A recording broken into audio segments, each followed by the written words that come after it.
Magnifique cette nature qui paradait dans les rues de Fraisse ce dimanche. Le premier carnaval de la forêt a fait déambuler 200 personnes.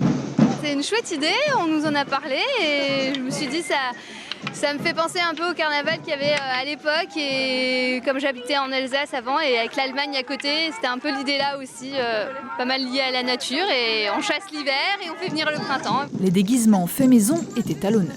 Je l'ai fait à partir de saules et de bois, de pommes de pin, et on est toute une équipe du coup à avoir mis des fougères aussi sur une tunique. L'idée c'était de proposer un carnaval mais qui fasse vraiment un écho à la forêt qui est si proche et si importante, aussi à laquelle on a envie de penser particulièrement en ce moment. L'association FAIR d'Anould est à l'origine du projet, inséré dans le cadre du contrat territorial d'éducation artistique et culturelle de l'agglomération de Saint-Dié. Les semaines précédentes, les habitants ont été invités à participer à des ateliers pour créer costumes et ambiance musicale, le tout pour mettre en valeur la nature et cette forêt si précieuse et fragile. Le militant, il est en filigrane, mais c'est vraiment l'idée d'avoir... c'est une invitation poétique, en fait, artistique. Et c'est l'art, on a investi de nos convictions, mais on veut le transformer en beau, en joie, et c'est ça qu'on a envie de partager. Entraînant ainsi plusieurs associations, Emmaüs, par exemple, a mis à disposition son site et a proposé des déguisements pour s'amuser de façon responsable. L'idée, c'est de faire en sorte qu'il y ait du recyclage et qu'on limite ainsi les déchets de toutes sortes.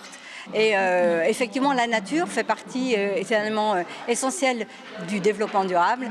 Et là-dessus, on a envie vraiment d'aller encore plus loin dans ce qu'on fait depuis toujours. En amont du Corso, de son côté, l'association Consomme Acteur a créé cet immense dragon en bois, en tige de saule et écorce, le Graoulititi, une créature fantastique conçue pour un carnaval en recherche d'authenticité. C'est pas un carnaval avec des perruques fluo, c'est vraiment un carnaval de la forêt, avec des matériaux de la forêt pour vraiment fêter le vivant. Dans l'histoire des carnavals, parce qu'il y en a vraiment dans énormément de cultures autour du monde, la suspension des lois qui peut ressembler à un chaos juste pendant quelques jours permet à chacun d'en avoir, au bout de 3 jours qu'on en a bien profité, de soi-même retourner à un contrat social naturel qui se base sur le bon sens.